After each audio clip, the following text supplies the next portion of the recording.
এই মুহূর্তে ইসরায়েলের তেল আভিভ থেকে আমাদের সঙ্গে রয়েছেন অনিরুদ্ধ বেরা। আমি তার সঙ্গে কথা বলবো। অনিরুদ্ধ বাবু, কেমন আছেন আগে বলুন, কি অবস্থা এখন? আপনি নিজে কেমন আছেন?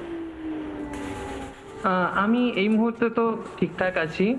বিগত কিছু রাত ঘুমের একটু অসুবিধা হয়েছে, যখনই অদ্ভুত অদ্ভুত সময়ে আমরা সাইরেন শুনতে পাচ্ছি এবং আমাদেরকে দৌড়ে বাংকারে যেতে হচ্ছে। একটা ভয়ের অবস্থা আছে, সেফ কিন্তু ত্রাসে আছি। অনিরুদ্ধ বাবু, আপনি যে তেল আভিভে রয়েছেন, আমরা যে ছবি লাগাতার পাচ্ছি, যে তথ্য আমরা লাগাতার পাচ্ছি, সেখানে দেখছি যে একটার পর একটা হামলা হচ্ছে। গত রাতে এই মুহূর্তে আপনি এখন যখন রয়েছেন, এই মুহূর্তে কি পরিস্থিতি সেটা যদি একটু জানান। এই মুহূর্তে এখন সেরকম কিচ্ছু নেই। এখন কোনো আমরা মিসাইল অ্যালার্টস পাইনি বা কিছু হয়নি। আমি আমার নিজের জানলা থেকে আপনাকে একটা ভিউ দিচ্ছি, নিশ্চয়ই প্লিজ আপনি দেখতে পারেন।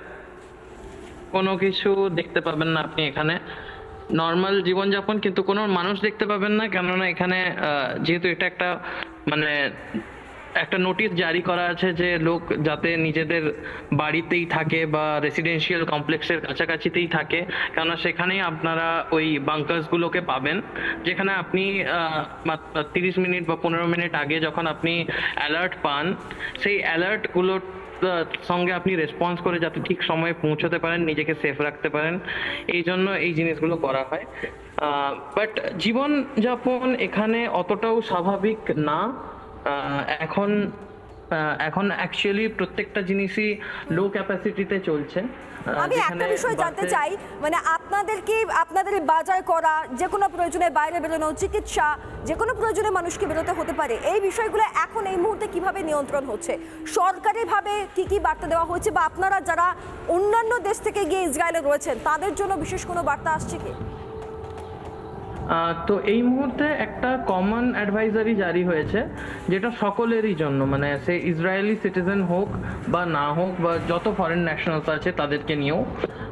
এখানে সবাইকে একটা জিনিসই বলা হয়েছে যে স্টে নিয়ার দ্য বাংকার্স বা stay near the safe place, designated যেগুলো আমাদের সেফ প্লেস বলে ঘোষণা করা আছে, বা আমাদেরকে কিছু অ্যাপের মাধ্যমে বলে দেওয়া হয়েছে যে ধরুন রাস্তায় যাওয়া হচ্ছে বা কোনো জিনিস আমরা নিতে যাচ্ছি বা বাজার পত্র কিছু নিতে যাচ্ছি, রাস্তায় যদি হঠাৎ করে আমাদের মিসাইল অ্যালার্ট আসে, তো আমরা একটা অ্যাপের মাধ্যমে রিলোকেট করে আমরা নিয়ারেস্ট যে বাংকার আছে তাতে যেতে পারি।